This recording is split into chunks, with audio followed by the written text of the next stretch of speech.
Salut à tous. On ne sait jamais vraiment où l'on peut trouver un incroyable ancien artefact. Il pourrait y en avoir un caché dans une boîte dans votre sous-sol. Peut-être y en a-t-il un enterré dans votre jardin ou caché par la boue sur les rives de la rivière la plus proche. Les découvertes étonnantes du passé pourraient être littéralement n'importe où et chaque fois qu'elles sont trouvées, elles font de merveilleuses histoires. Écoutons certaines de ces histoires maintenant. C'est parti. Livre hébreu sauvé. Des archéologues et des officiers de police ont dû travailler ensemble pour sauvegarder notre prochaine découverte, qui est une histoire qui nous vient de Turquie en 2018. L'artefact en question est un livre hébreu inestimable, vieux de 800 ans, qui avait trouvé son chemin sur le marché noir et était sur le point d'être vendu illégalement à Diyarbakır, dans le sud-est de la Turquie. Le tome médiéval, qui est couvert d'illustrations religieuses et comprend 22 pages en cuir, est dans un état délicat et a été immédiatement placé sous la protection de l'État. C'est l'une des milliers d'opérations anti-contrebande que la police et la Turquie mènent chaque année. C'est une nation avec un riche patrimoine culturel et des milliers d'années d'histoire, abritant environ 3000 villes anciennes construites par 42 civilisations différentes. L'histoire du pays joue un grand rôle dans l'attraction des touristes internationaux. Donc, les autorités ne prennent pas à la légère les personnes essayant de voler ou de trafiquer des pièces de celui-ci. Le titre et le texte du livre ancien n'ont pas été rendus publics, mais il serait sûr de supposer qu'il est de nature religieuse. Espérons qu'il trouvera un jour son chemin vers un musée. Malle Louis Vuitton. Nous continuerons avec une histoire pour les amateurs de mode. En avril 2022, Connor Hildebrandt a rendu visite à sa grand-mère Beth à Toronto, au Canada. Pendant qu'il était là, il a décidé de jeter un œil dans son sous-sol, où il a trouvé cette stupéfiante malle Louis Vuitton, vieille de 120 ans. Connor, étonné, a demandé à sa grand-mère au sujet de la malle, mais elle en savait très peu, autre que le fait qu'elle pensait qu'elle pourrait avoir appartenu à sa propre grand-mère de nombreuses années auparavant. L'objet est actuellement connu comme une malle de vapeur et aurait été faite à la main au siège du fabricant à Paris en France. Des malles comme celle-ci sont connues pour avoir été vendues en France et en Angleterre. Mais il n'y a aucun enregistrement d'une ayant jamais été exportée vers les États-Unis d'Amérique ou le Canada. Comment elle a fini à Toronto est un total mystère. Pour le plus grand plaisir de Connor, la malle est encore en excellent état et présente une usure minimale. Un billet de bagage encore attaché à la valise suggère qu'elle a été utilisée pour la dernière fois à l'extérieur de la maison en 1896. Beth n'avait aucune idée de sa valeur et l'avait passé les 2 dernières décennies à l'utiliser pour stocker du vieux matériel de couture. Découverte de fossiles. En été 2020, un garde forestier, alors qu'il effectuait ses fonctions dans les montagnes Sierra de Californie aux États-Unis, a trouvé ce qui ne peut être décrit que comme un trésor de fossiles anciens. Ils vont du spectaculaire au bizarre. Dans le spectaculaire, il y a le squelette entier d'un mastodonte ancien, excellemment conservé et en état presque parfait. Du côté bizarre, nous avons les os d'un saumon gigantesque qui devait peser 180 kg de son vivant. L'homme a rapidement convoqué des paléontologues experts dans la région. Ils ont ensuite découvert plus de 600 arbres pétrifiés, un chameau préhistorique de la taille d'une girafe et un ancêtre de l'éléphant qui était jusqu'alors inconnu de la science. Les scientifiques croient que toutes les découvertes datent d'environ 10 millions d'années. À partir des informations disponibles sur le site des trouvailles, les experts croient maintenant que la zone de drainage de la rivière Mokelumne était autrefois une forêt de chênes entourée d'eau libre. Il est peu probable que tous les animaux vivaient ici, mais plutôt que leurs restes ont probablement été transportés à cet endroit par des inondations ou des débris volcaniques. Le paysage de la Californie devait avoir une apparence très différente à l'époque. Découverte de thé préhistorique. Aujourd'hui, nous associons principalement la consommation de thé aux Britanniques, bien que ce soit en fait les Chinois qui ont inventé le concept de l'infusion et de la consommation de thé. Ce n'est typiquement pas une habitude américaine, et pourtant l'histoire de la consommation de thé en Amérique pourrait remonter bien plus loin que la plupart des gens ne l'imaginent. En 2012, des archéologues ont confirmé la découverte de quelques tasses en céramique juste à l'extérieur de Saint-Louis. L'une de ces tasses contenait des traces de thé infusées 900 ans plus tôt. Les tasses ont été découvertes à l'intérieur du périmètre de ce qui était autrefois la ville ancienne de Cahokia, dans le Missouri. Bien que qualifier le liquide à l'intérieur de la tasse en question de thé puisse être un élargissement de la définition, il s'agissait d'un liquide noir à haute concentration de caféine et ce n'était pas du café. Ce liquide pourrait être ce dont les colons européens du XVIIe siècle ont écrit lorsqu'ils disaient avoir observé les peuples autochtones effectuer un rituel impliquant de grands volumes de quelque chose appelé boisson noire, après quoi ils dansaient puis vomissaient. Cette découverte de 2012 est la première preuve que la boisson noire de légende était réelle. Si elle était utilisée dans des rituels, elle était tout aussi importante pour les Amérindiens qu'une tasse de Starbucks le matin est importante pour les travailleurs de bureau américains aujourd'hui. Avant de continuer, je voudrais vous demander de vous abonner à la chaîne. Ça ne coûte rien. Ensemble, nous sommes plus forts. Passé préhistorique de Copenhague. L'histoire de la grande ville danoise de Copenhague a dû être réécrite après cette découverte faite en 2018.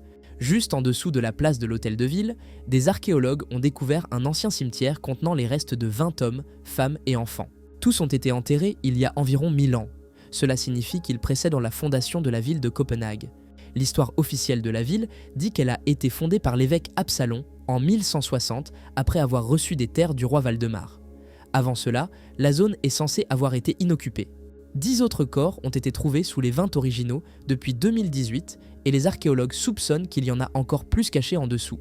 Il peut toujours être vrai qu'il n'y avait pas de concept de Copenhague avant que l'évêque construise son premier château ici. Mais il y avait évidemment des gens ici avant son arrivée.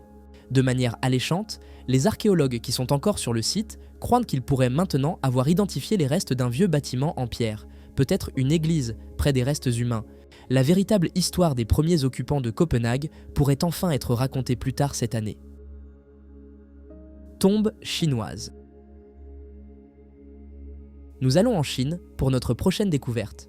C'est une tombe de forme octogonale inhabituelle qui a été construite à Yangquan il y a environ 700 ans et les peintures murales sur ces murs racontent des histoires troublantes. Le toit en forme de pyramide de la tombe est couvert d'images du soleil, de la lune et des étoiles, tout à fait normal pour leur époque, mais l'une des peintures murales raconte l'histoire de parents tentant d'enterrer leur enfant vivant. Les autres peintures murales sont curieuses car elles dépeignent des gens portant des vêtements mongols, contrairement aux vêtements chinois traditionnels de l'époque. Il est possible que la scène d'enterrement de l'enfant ne soit pas aussi sinistre qu'elle n'y paraît. Il existe une ancienne légende chinoise sur un homme nommé Guo Ju. Lui et sa femme s'occupent de leur enfant et de la mère de Ju qui est malade. Ils n'ont pas assez d'argent et de nourriture pour subvenir aux besoins des deux, donc ils choisissent d'enterrer l'enfant et de sauver la mère. En retour de cette apparente bonne action, les dieux les récompensent par la découverte de pièces d'or lorsqu'ils essaient de creuser un puits pour fournir de l'eau. Maintenant qu'ils sont riches, ils déterrent leur fils et vivent heureux pour toujours. Quelle légende bizarre! Mystique gravée de Chokundi. De nombreux résidents de Karachi au Pakistan croient que les tombes de Chokundi sont hantées. C'est une perspective intéressante, mais cette nécropole n'a pas besoin d'histoire de fantômes pour être intéressante. C'est déjà l'un des plus impressionnants bâtiments en grès du monde. Il a fallu 3 siècles pour finir de fabriquer et de sculpter ces structures, le travail commençant au XVe siècle et se terminant au XVIIIe. On pourrait s'attendre à quelque chose d'un peu plus grand après 300 ans de travail, mais faites attention à l'intrication et aux détails des gravures et des motifs sur les côtés des blocs de grès. Il n'y a aucun moyen de précipiter ce genre de travail, il prend le temps qu'il faut. Quant aux histoires de fantômes, même les guides touristiques qui comptent sur les visites des tombes pour gagner leur vie ne sont pas prêts à approcher la nécropole après le coucher du soleil. Nous sommes d'accord avec ce conseil, mais pas parce que les tombes sont hantées, c'est juste que si vous les visitiez dans l'obscurité, vous ne pourriez jamais voir les scènes spectaculaires gravées dans la pierre et ce serait un terrible gaspillage. Thème mystérieux. Au cœur de la Bulgarie, dans la mystérieuse forêt de Zlatnit Mostov, un phénomène éblouissant a défié les lois de la nature et de la science. Désormais connu sous le nom de portail d'Asgard, cette merveille se compose d'un arc naturel de pierre, émettant une lumière dorée intense, presque céleste, qui semble s'étendre vers une autre dimension. Selon les légendes locales, le portail ne se manifeste qu'à l'aube, lorsque les premiers rayons du soleil touchent la brume matinale, créant une harmonie parfaite qui déverrouille le chemin vers un royaume inconnu. Les anciens disent que c'est un raccourci vers Asgard, la demeure des dieux nordiques, accordé aux mortels seulement dans des moments de grand équilibre cosmique. Des explorateurs du monde entier ont afflué à Zlatnit Mostov, apportant avec eux un mélange d'espoir et de scepticisme, souhaitant découvrir les secrets du portail. Certains affirment avoir vu des silhouettes éthérées se mouvoir à travers l'arc à l'aube, tandis que d'autres rapportent entendre des voix chuchotantes dans des langues anciennes. Le gouvernement bulgare, en collaboration avec un groupe de scientifiques renommés, a étudié le phénomène, cherchant une explication logique. Cependant, jusqu'à présent, aucun instrument ou théorie n'a pu percer le mystère derrière la luminescence dorée. Ainsi, le portail d'Asgard reste l'un des mystères les plus fascinants et inexplorés de Bulgarie, une invitation séduisante pour les curieux et les courageux qui osent regarder au-delà du voile de la réalité. Nous aimerions savoir ce que vous pensez de ce sujet mystérieux. Faites-le nous savoir dans les commentaires. Relique royale. Les lignes de métro sous la ville brésilienne de Rio de Janeiro sont actuellement en cours d'expansion. Ce processus signifie creuser dans une terre qui n'a pas été dérangée depuis des siècles, et cela a résulté en quelques découvertes surprenantes. L'une d'elles est une petite brosse à dents en ivoire qui est censée avoir appartenu à l'empereur Pedro II. Une autre est un type de dentifrice qui est censé avoir été formulé pour une reine portugaise. Plus de 200 000 découvertes ont été faites jusqu'à présent, presque toutes venant des XVIIe, XVIIIe et XIXe siècles. Curieusement, un nombre substantiel d'artefacts ont des connexions royales ou aristocratiques. Il y a même une bouteille d'eau ornée avec les mots à la famille royale gravés sur le côté.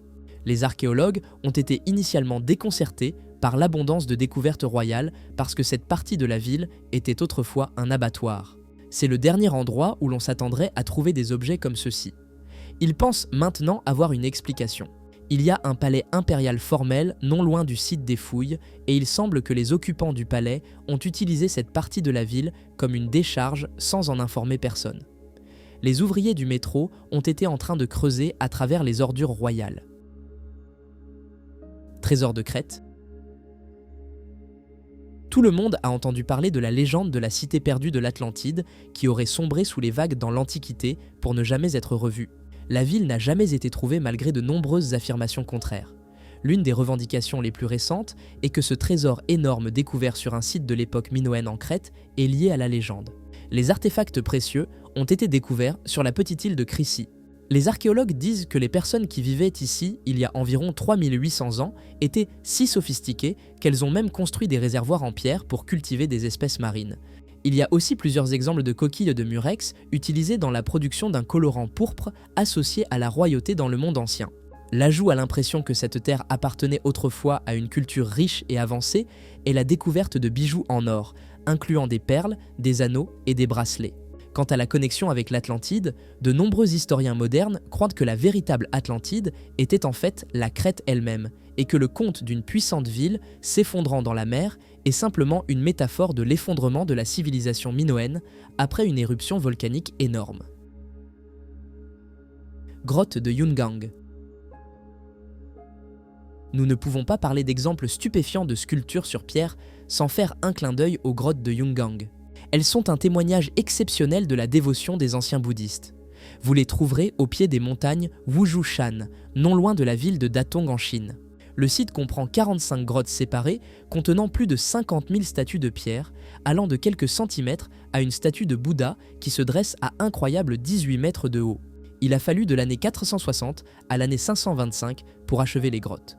Au cœur même de celle-ci se trouvent les ruines d'un ancien château complet avec ses murs défensifs et une tour de guet. On pense qu'il a fallu le travail de plus de 40 000 personnes pour mener à bien le projet, la plupart venant du Sri Lanka et appartenant à la culture Toba. Ils ont recruté 3000 moines bouddhistes supplémentaires le long de la route de la soie en se dirigeant vers la Chine dans le but de faire du bouddhisme la religion d'État. Ils ont réussi dans leur mission et les grottes qu'ils ont construites ont été reconnues comme site du patrimoine mondial par l'UNESCO en 2001. Secrets architecturaux. Partons à la découverte d'un peuple mystérieux qui a été surnommé les maîtres du désert. Nous parlons du peuple Hohokam qui a construit d'énormes structures caliche et des canaux d'irrigation dans les déserts de l'Arizona aux États-Unis il y a des centaines d'années. Le site du XIIIe siècle se trouve dans la vallée de la rivière Gila et est dominé par les ruines de la tour de guet de 4 étages connue sous le nom de Casa Grande. Elle mesure presque 12 mètres de haut et était faite de plus de 3000 tonnes de caliche empilées en couches. Les ouvertures et ses murs en ruine sont conçus pour s'aligner avec les positions du soleil et de la lune à des moments importants de l'année. Les poutres de pin et de genévrier qui soutenaient autrefois le toit provenaient d'arbres importés de plus de 30 km de distance. Pourquoi ces arbres ont été utilisés plutôt que les arbres locaux du désert est inconnu. C'est la chose la plus frustrante de l'archéologie. Parfois, vous devez accepter que vous ne connaîtrez jamais toute l'histoire. Temple ancien du Pérou. Il y a de nombreux temples et merveilles anciens à découvrir au Pérou, mais cette prochaine découverte est parmi les très anciennes. Il s'agit du Templo de las Manos Cruzadas à Cotoche. Le nom se traduit par le temple des mains croisées. Avec un âge d'environ 4000 ans, ce n'est pas seulement l'un des plus anciens temples du Pérou, mais de toutes les Amériques. Il pourrait avoir été l'œuvre de la culture Chavin, mais tout le monde n'est pas d'accord avec cette évaluation car leur culture n'est pas censée avoir émergé jusqu'à environ 2000 ans après la construction du temple. Le temple n'est plus aujourd'hui qu'une ruine, mais même dans son état ruiné, ses caractéristiques les plus célèbres sont clairement visibles. Des sculptures en pierre de main croisée apparaissent à plusieurs reprises sur les murs restants du temple et personne ne sait pourquoi. Le symbole avait probablement une signification spécifique pour les personnes qui venaient en ce lieu pour adorer. Mais nous ne savons pas ce qu'ils adoraient ou pourquoi cela impliquait de croiser leurs mains. Peut-être était-ce leur équivalent de joindre les mains en prière. C'est tout pour aujourd'hui. Quel a été votre moment préféré? Commentez, aimez, partagez et abonnez-vous. À bientôt.